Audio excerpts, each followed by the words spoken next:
I was asked on stream if it's even worth going for command grabs over universal throws if you're trying to retain blood, and I said, well, of course. The knockdown between the command grab and universal throw are similar, but command grabs have the bonus of beating universal throws because they're untechable. Additionally, there's one other option we'll go over that command grab leads into that you can't do off any other knockdown. The Goryuki's command grab knockdown is very flexible and allows for many Oki options depending on the situation. This video is going to teach you how to oppress your opponent's wake up options and steamroll the round. Let's get into it. So we have a little post-recording note. It turns out that I recorded this entire video using my Twitch overlay instead of the video one that I had set up, so unfortunately you guys are going to have to see the banners and whatnot that are usually on my Twitch stream. But I guess it's the perfect time to talk about the sub tournament that we're planning on doing at 100 subs. I was planning on only talking about this in the outro, but it's fine. Yeah, when we hit 100 subs, I'm going to be hosting and casting a subscriber tournament. And that should be a lot of fun, so if you're interested in checking that out, go to the Discord. Let's get into the video. After landing a command grab, strike throw is your go-to option, especially against characters without DPs. This will allow you to make more flexible decisions for when to go for a strike or a throw. If done correctly, both options will be wake up command grab, or wake up throw. Like this. If you are playing against a character with the DP, you may be forced to go for more throws because your strike option will not beat a DP, but a well-timed command grab will. Furthermore, if you are playing against someone that has a meter, both your strike and throw options will lose.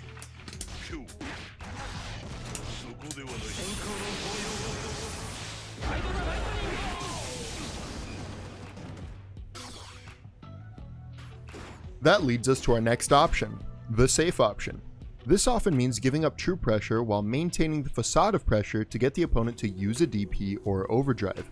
If they don't fall for it, you're likely left in neutral position mid-screen, and you're pretty advantaged and you're playing reactive if you do it in the corner.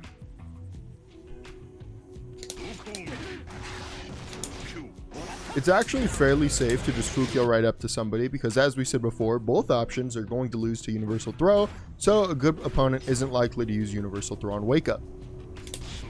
This can also be done in the corner. If you're looking for something safer, then you might want to do something like this. It's a little harder to execute, but it keeps you a little farther out, and in the corner it's much easier. You can just Fukyo back.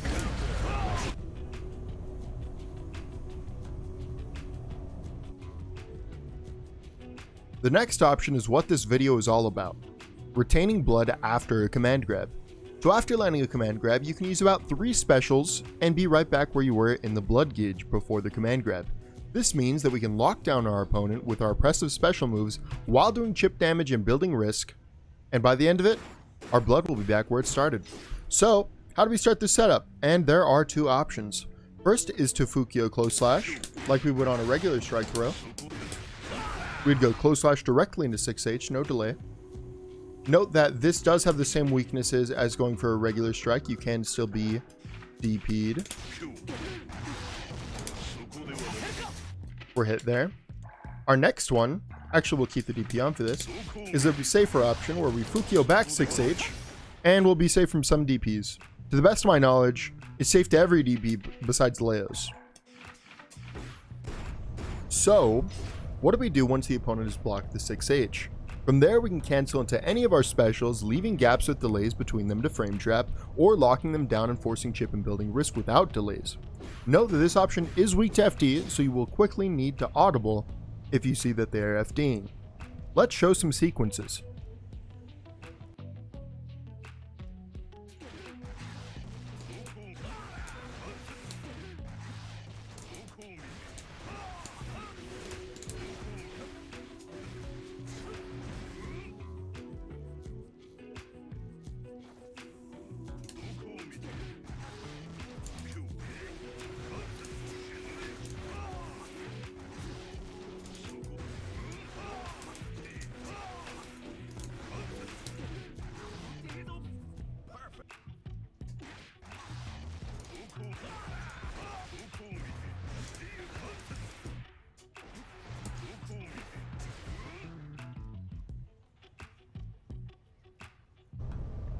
These sequences are not the end-all be-all. I really do recommend going to training mode yourself, getting creative, finding what works for you, what are you comfortable doing.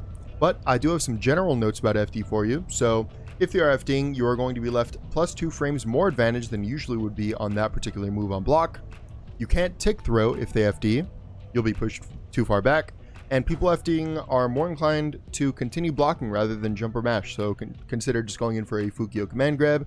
And the best way to play against FD is to use normals between the specials instead of special canceling directly. Let's get into some of those FD options.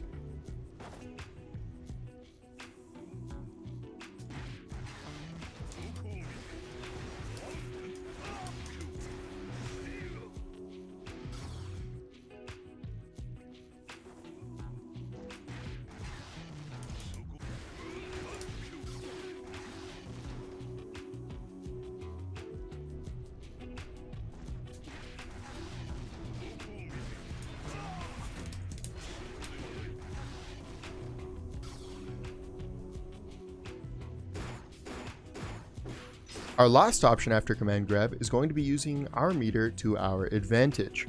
First, when you have meter, you should be more inclined to go for command grab chains because opponents are heavily incentivized against smashing against Nago, so they're more likely to jump or backdash. We can counter these options using the purple RCOS. If you'd like more information on how this works, check out my best RC setups for Nago video. If you don't have the time for that, I'll give you a quick rundown here. After inputting command grab, press RC button, and if it connects, the RC won't come out, and if it doesn't, likely because they jumped or backdashed, you can now punish both options because you have cancelled the end lag of your command grab. Our other metered option is going to be Nago's Forbidden Mix. Once again, I already have a video on this on my channel, so I will link that as well. If you want all the ins and outs of those setups, go to that video. If you don't have the time, the quick version is that we use BRC on the opponent's wake up for massive frame advantage and to keep us safe, and the slowdown allows us to go for combos and block string routes that were previously not possible. Well, that's all I've got. Thank you for watching this video. Consider liking the video and subscribing if you enjoyed this guide. I have been uploading every day or two for a while now, and I plan on continuing to do that. So, if you also want to see me play, go check me out at twitch.tv/backpack. We're closer to your sub goal, where I will host and cast a subscriber tournament. More details in the future. Lastly, join my Discord. It's the best place to get notifications and updates on future streams and videos, as well as ask me questions directly. That's it for the plug. See you all later. Bye-bye.